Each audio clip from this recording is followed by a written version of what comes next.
नमस्कार दोस्तों, आप सभी का स्वागत है आपके अपने यूट्यूब चैनल शांत निकेतन में। आज हम बात करेंगे चर्चा में बने हुए सब्जेक्ट इन्फ्लुएंजा वायरस की H3N2। इसके लक्षण को देखेंगे और इससे होने वाली सावधानियों के बारे में भी जानेंगे, क्योंकि 3 साल तक कोरोना वायरस का संक्रमण इतना गंभीर तरह से फैला था। उसके बाद यह जो संक्रमण आया है, इसे एक तरीके से मिनी कोरोना का नाम भी दिया जा रहा है।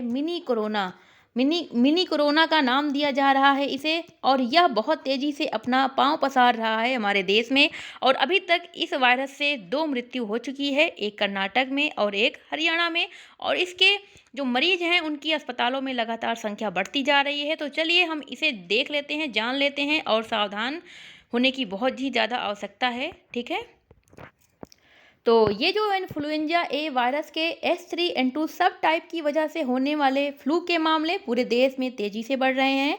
H3N2 वायरस से कर्नाटक के हासन जिले में 42 वर्ष के एक व्यक्ति की मृत्यु का पहला मामला सामने आया है। हरियाणा में भी एक मृत्यु की पुष्टि हुई है। ठीक, इन्फ्लुएंजा वायरस जो है वो फ्लू के रूप में जानी जाने वाली एक संक्रामक बीमारी का कारण बनता है। ये 4 प्रकार के होते हैं, A, B, C और D। तो यह जो है इन्फ्लुएंजा जो वायरस फैला है वो ए प्रकार को, इन्फ्लुएंजा ए को अलग अलग उप प्रकारों में वर्गीकृत किया गया है। उनमें से एक जो है वो H3N2 है। इसी वायरस में कोविड-19 के जैसे लक्षण हमें देखने को मिल गए हैं, और यह सभी उम्र के लोगों पर असर डाल रहा है। खास करके यह जो वायरस है वह बुजुर्गों को, छोटे बच्चों को, गर्भवती महिलाओं और वैसे लोग जिनकी कमज़ोर प्रतिरक्षा प्रणाली है, वे सभी लोगों को सावधानी बरतने की बहुत ही ज़्यादा आवश्यकता है। किन्हें किन्हें? छोटे बच्चे, बुजुर्ग महिलाएं, बुजुर्ग, चाहे महिलाएं हों पुरुष हों, बुजुर्ग और गर्भवती महिलाएं और कमज़ोर प्रतिरक्षा प्रणाली वाले जो भी लोग हैं, वे सभी बहुत ही ज़्यादा उनके प्रति सतर्कता बरतनी चाहिए इस वक्त।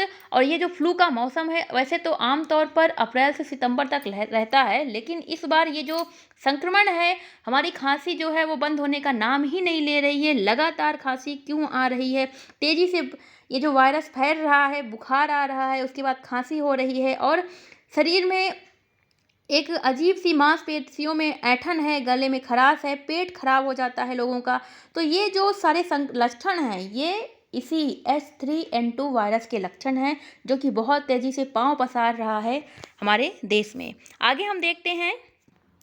ये देखिए, ये है हमारा मानव का शरीर, और ये देखिए इन्फ्लुएंजा वायरस कैसे इसे संक्रमित कर रहा है। इसके जो लक्षण हैं वे सभी लक्षण आप यहाँ पे देख सकते हैं। ये सारे लक्षण हैं इन्फ्लुएंजा वायरस के, और ये हमें कैसे प्रभावित कर रहा है। फीवर होगा, ठीक है, हमारी नाक बहेगी, साथ ही कफिंग की समस्या है, ठीक, वॉमिटिंग जैसी समस्या बनेगी, हमें एचेज आएंगे। ठीक, ये सारी समस्याएं जो हैं वो इन्फ्लुएंजा वायरस से H3N2 से पैदा हो रही हैं। और इसके साथ ही हम देख लेते हैं, ये बुखार, उल्टी, कफ, गले में दर्द, खरांश, गले में, मांसपेशियों में ऐंठन, ठीक है, थकान, आंतों में सूजन, इसके साथ ही मितली, शरीर में दर्द, ये सभी जो हैं वो इस वायरस के लक्षण हैं। ठीक, H3N2 के। आगे हम देखेंगे इस संक्रमण से कैसे बचाव किया जाए।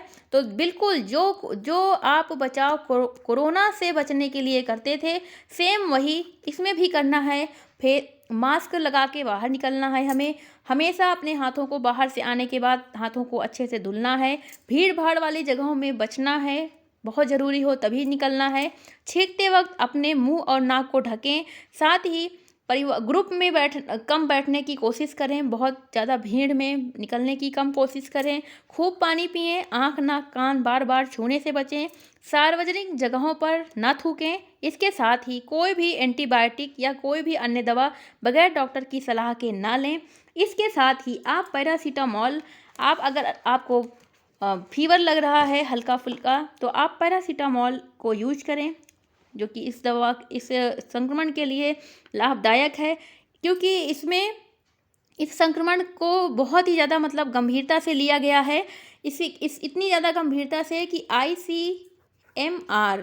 ICMR यानी Indian council of medical research ने भी बताया है कि 2-3 महीनों में इन्फ्लुएंजा वायरस से ए सब टाइप H3N2 के कारण जो है वो बहुत ही ज़्यादा बढ़ोतरी देखने को मिली है। खांसी और बुखार में बढ़ोतरी देखने को मिली है और ये एक लंबे समय तक खांसी जो कि ख़ास तौर पे यहाँ पे जो टीबी के मरीज़ हैं उनके लिए बहुत ज़्यादा ये तकलीफ़ दे सकता है। तो और बच्चों, बूढ़ों, गर्भवती महिलाओं और जिनकी कमज़ोर प्रतिरक्षा प्रणाली है, ऐसे लोग ख़ास तौर पे सावधान रहें। ठीक, तो सावधान रहें, सतर्क रहें, अपना बचाव स्वयं करें। यह जो वायरस है वो हवा में फैल रहा है, यह संक्रमण धीरे धीरे, और भारत में हमने देखा कि इसका प्रकोप धीरे धीरे बढ़ ही रहा है। लगातार इसका जो प्रकोप है वो बढ़ रहा है और अब हमें इस कोरोना के बाद अब हमें इस वायरस से अलर्ट रहने की बहुत ही ज़्यादा आवश्यकता है। तो ठीक है, मिलते हैं फिर एक और नए टॉपिक के साथ। तब तक के लिए धन्यवाद। आप लोग सभी सतर्क रहें, स्वस्थ रहें, अपने घरों में रहें। धन्यवाद।